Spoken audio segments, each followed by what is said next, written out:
বিমান দুর্ঘটনায় এবার মৃত্যু মিছিল, হু হু করে বাড়ছে মৃতের সংখ্যা। তারই মধ্যে স্বজন হারাদের কান্না, এবার কান্নার রোল ছেয়ে গেছে। স্বজন হারাদের এই আত্মচিৎকারে ভারী হয়ে গেছে আকাশ বাতাস। নিখোঁজদের সন্ধানে ইতিমধ্যেই প্রিয়জনদের হাহাকার লেগে গেছে। গোটা বিষয় নিয়ে পুলিশ আধিকারিকের পক্ষ থেকে বক্তব্য রাখা হয়েছে। তিনি কি বলেছেন শুনুন। वो टेक ऑफ के बाद यहाँ पे क्रैश हो गई है, जिसमें प्रिलिमिनरी हमें पता चला है कि 223 जितने पैसेंजर थे। यहाँ पे जिस बिल्डिंग के ऊपर गिरी है वो डॉक्टर्स का हॉस्टल है।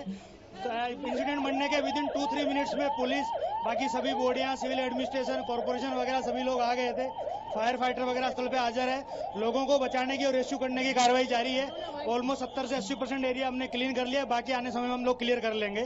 मैं सभी मीडिया के मित्रों से रिक्वेस्ट करता हूं, सभी हमसे सहयोग करें। जितनी पुलिस, उसके अलावा जितनी भी agency, army, BSF, CISF, corporation, collector office के सभी स्टाफ, सभी यहाँ काम में लगे हुए हैं। प्लीज हमसे सहयोग करिए और थोड़ी सी हमारे लिए जगह बना के रखिए, ताकि हम एम्बुलेंस को ग्रीन कॉरिडोर बना के हॉस्पिटल तक पहुंचा सके। Thank you. আপনারা শুনলেন পুলিশ আধিকারিকের বক্তব্য এবং সকলকে পাশে থাকার সহযোগিতা করার বার্তা এই মুহূর্তে পুলিশ আধিকারিকের পক্ষ থেকে দেওয়া হয়েছে। অন্যদিকে যারা নিখোঁজ রয়েছেন তাদের নিখোঁজদের সন্ধানে ইতিমধ্যে কিন্তু তল্লাশি অভিযান জারি রয়েছে। পরিস্থিতি অত্যন্ত জটিল। এই প্রসঙ্গে যাব, আমাদের সঙ্গে যুক্ত হয়ে গেছে আমাদের প্রতিনিধি মানুষ দে। মানুষ দা, কি বলবে?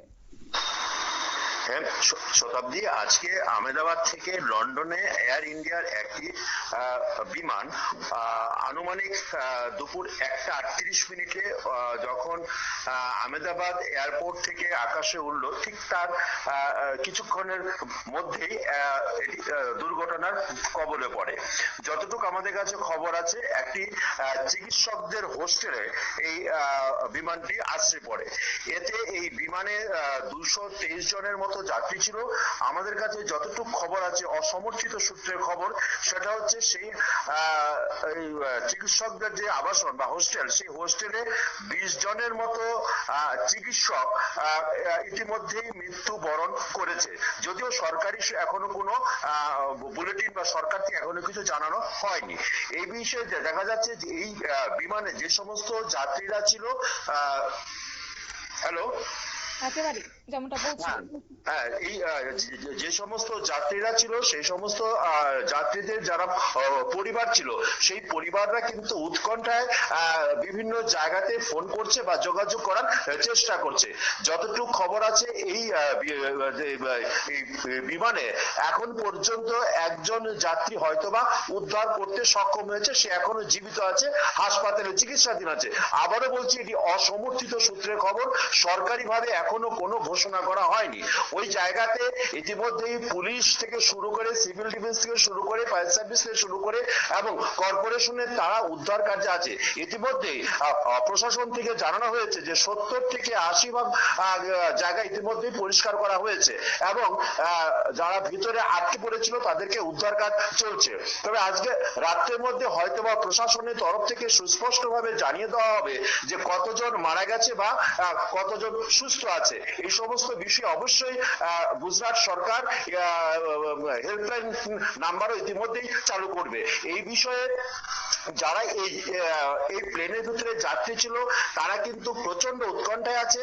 অনেকেই কিন্তু মৃত্যু হয়েছে জেনে কান্নাকাটি শুরু করেছে বা খোঁজাখুঁজি শুরু করেছে।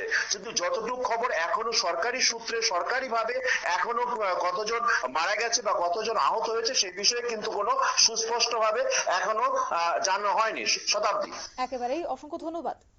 আপনারা শুনলেন, অর্থাৎ সবটাই আমরা অসমর্থিত সূত্রে খবর পাচ্ছি এবং সরকারি ভাবে সেই অর্থে যদিও না জানা গেলে বেসরকারি অর্থে কিন্তু জানা গেছে এখনো পর্যন্ত দুর্ঘটনাস্থল থেকে অন্তত 30টি দেহ উদ্ধার করা হয়েছে।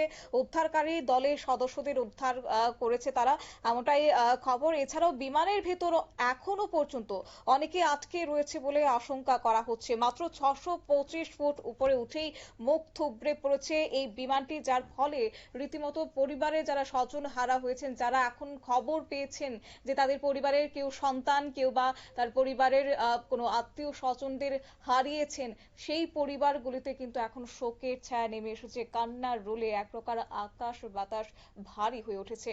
নিয়ে নিচ্ছে ছোট্ট একটি বিজ্ঞাপন বিরতি, সঙ্গে থাকুন।